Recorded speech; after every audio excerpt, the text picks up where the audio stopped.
Hola, ¿cómo les va? Bueno, vamos a seguir siempre dentro de delitos contra la propiedad que afectan el patrimonio. Hoy comenzamos con el artículo 181 del Código Penal, que es el delito de usurpación.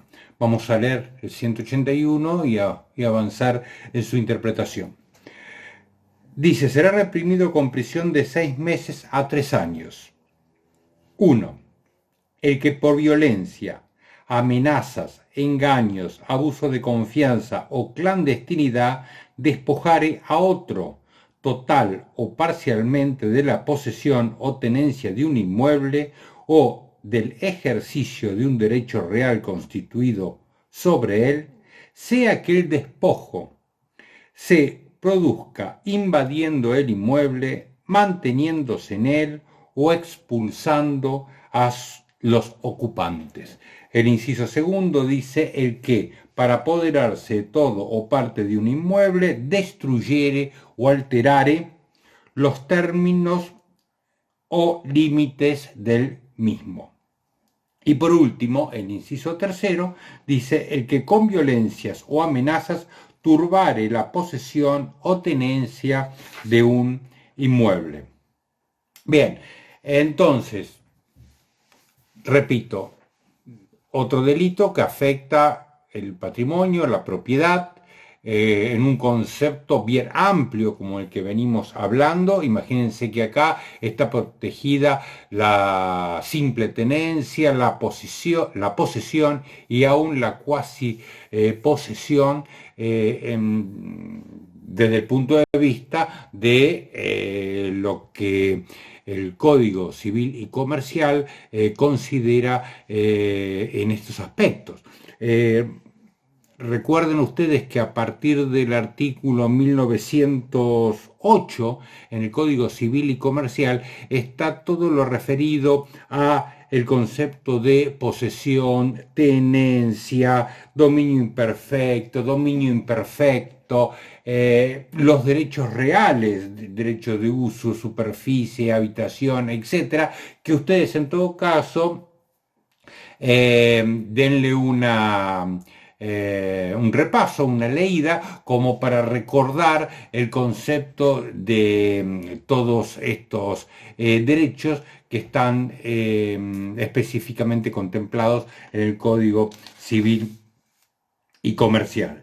Bien, nosotros vamos a hacer hincapié en el aspecto del tipo penal, pero obviamente que esto está directamente relacionado con estas la terminología y conceptos que se ven en el Código Civil y Comercial.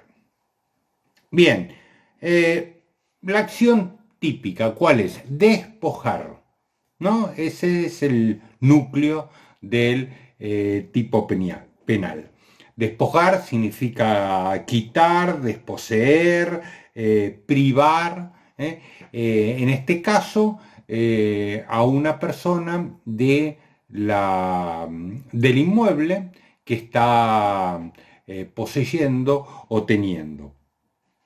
Este despojo puede ser total o parcial. Cuando hablamos de despojo total o parcial, estamos hablando en el sentido de que puedo quitar o despojar de la totalidad del inmueble o de una parte del inmueble, según sea el caso.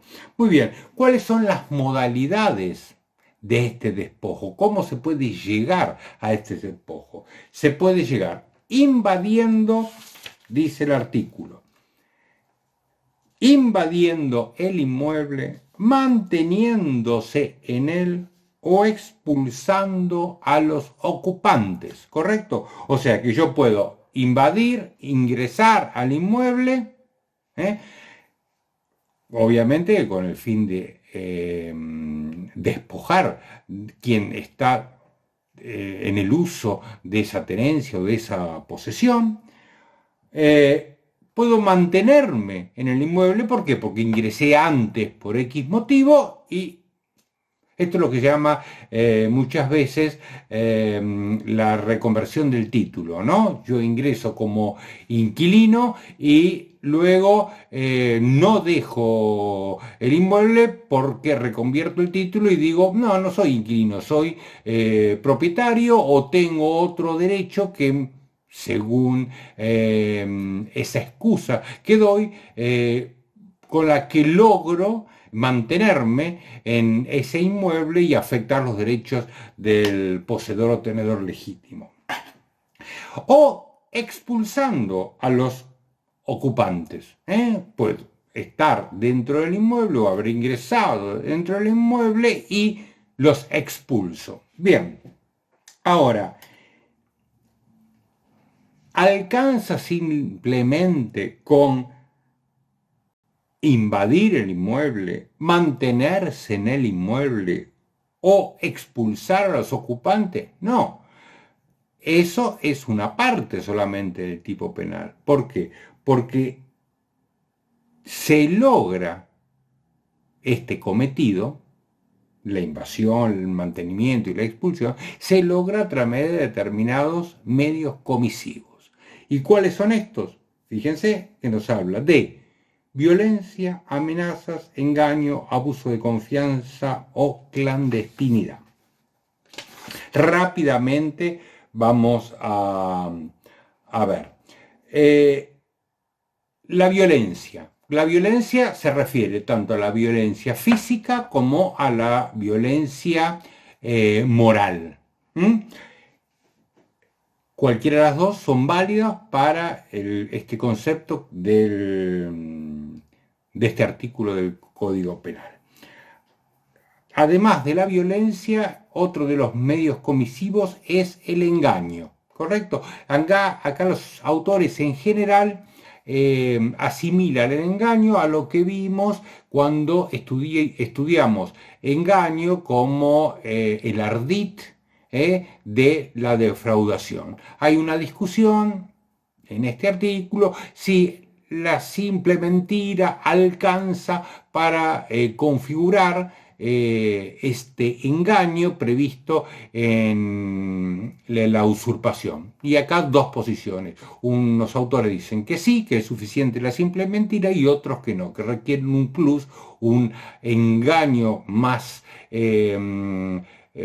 más similar o a la defraudación, al ardid que vimos anteriormente, como forma de cometer este delito. Bien, el abuso de confianza es otra de las formas de la comisión de este delito. El abuso de confianza que puede de dos formas llevarse adelante.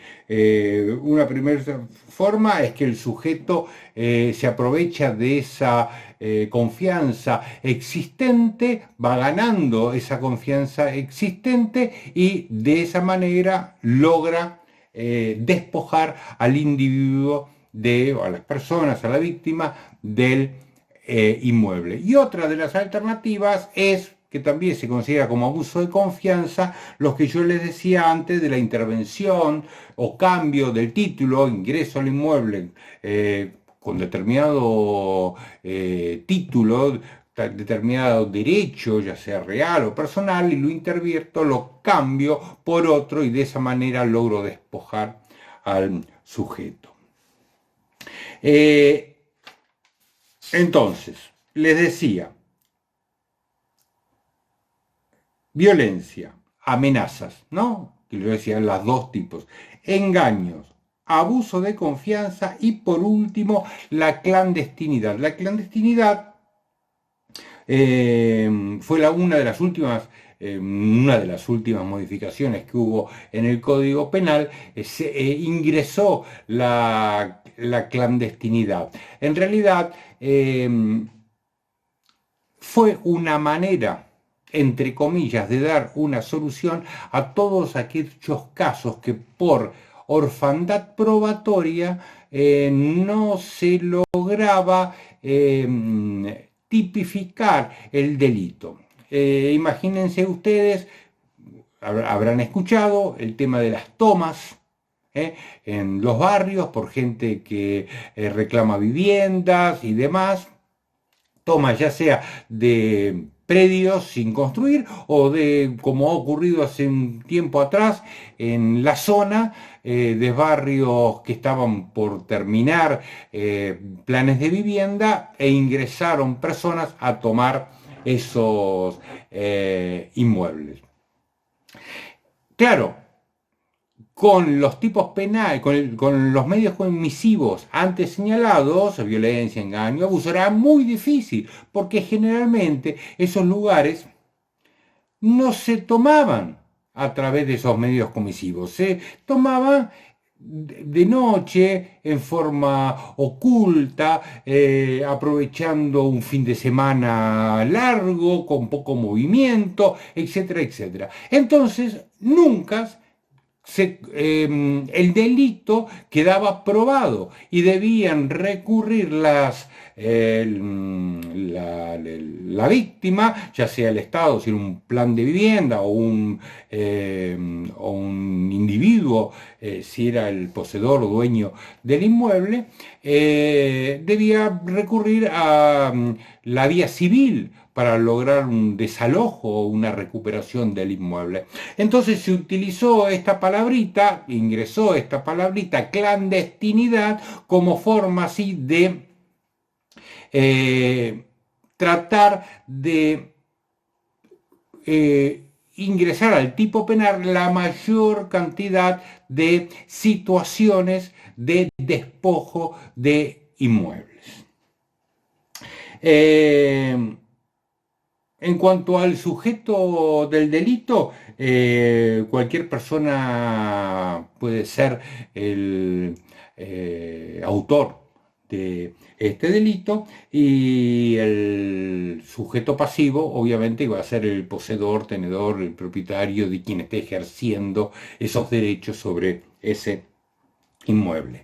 Es un delito que requiere dolo directo. Es un delito, acuérdense ustedes de las categorías de delito que se vieron en Penal 1, y este es el clásico delito de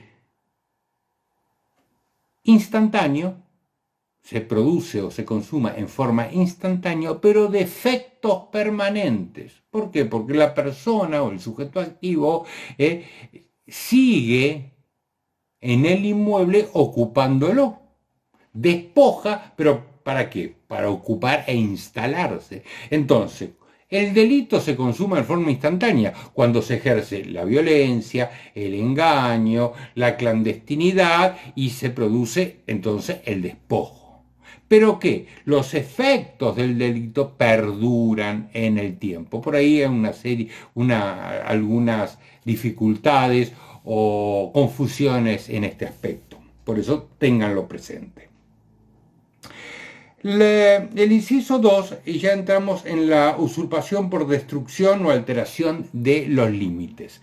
Acá lo que se castiga es la conducta del sujeto que va a, de alguna manera, destruir o cambiar los cercos, mojones, alambrados que señalan los límites de un inmueble. Acá hay dos posturas. Una postura que dice cualquier persona, de hecho el inciso que acabo de leer hace instante dice el que, o sea, cualquier persona podría ser el autor de este delito. Otros autores dicen cualquier persona no, ¿por qué? Porque para cambiar el límite, un mojón, un alambrado, y yo querer de esa manera despojar del inmueble, tiene que ser alguien que esté ocupando el campo o el inmueble vecino. Si no, es imposible que venga una tercera persona de cualquier lado, cambie un mojón y despoje del campo, del inmueble. Entonces, para esto, esta parte, estos autores sostienen que este delito tiene sentido o se interpreta razonablemente si el sujeto activo es el lindero, o sea, quien está junto a ese inmueble o campo y de esta manera, con estas acciones, intenta ocupar más terreno, más lugar del que le corresponde. Requiere obviamente dolo directo. Después tenemos en el inciso 3 la usurpación por turbación de la posesión. Acá tengan en cuenta que hay un límite y que es lo más importante y por eso lo dejo sentado. Todos los actos tendientes a lo que estuvimos hablando hasta ahora, tendientes al despojo, ¿sí?, son actos de turbación. Yo estoy turbando la posesión para lograr el despojo. Si eso ocurre, no es este inciso. Estamos en el inciso primero, porque yo estoy realizando todos estos actos con un fin, que es despojarlo. Estos actos tienen que realizarse a través de algunos medios típicos que acabo de mencionar anteriormente, como la violencia, el engaño, etc. Pero puede ser el caso de que yo no busque el despojo del inmueble, si yo simplemente quiero turbar la posesión o la tenencia del quien la tiene, por X motivo. Imagínense que, por ejemplo, se ha considerado turbación de la posesión aquel que ha ingresado al inmueble a sacar arena. Entonces yo me quiero apropiar de esa arena y ingreso y molesto al que realmente tiene la posesión o tenencia de ese bien, más allá de si estoy hurtando o no estoy hurtando la arena. Pero más allá de eso también estoy realizando actos de turbación de la posesión, porque estoy ingresando con maquinaria, con camiones, etcétera. Estoy turbando la posesión. Otro ejemplo que se da también en estos casos es cuando, por ejemplo, en un mercado, el que ha alquilado los diferentes puestos de venta de frutas, carnicería, etcétera, corta los cables de electricidad y no les da electricidad a los puestos. ¿Por qué? ¿Por qué motivo? ¿Porque le deben el alquiler o porque se peleó con uno de los feriantes o por lo que sea? Pero de hecho está afectando la posesión y la tenancia que tiene ella, cortándole los cables y no permitiendo que tenga electricidad. Bien.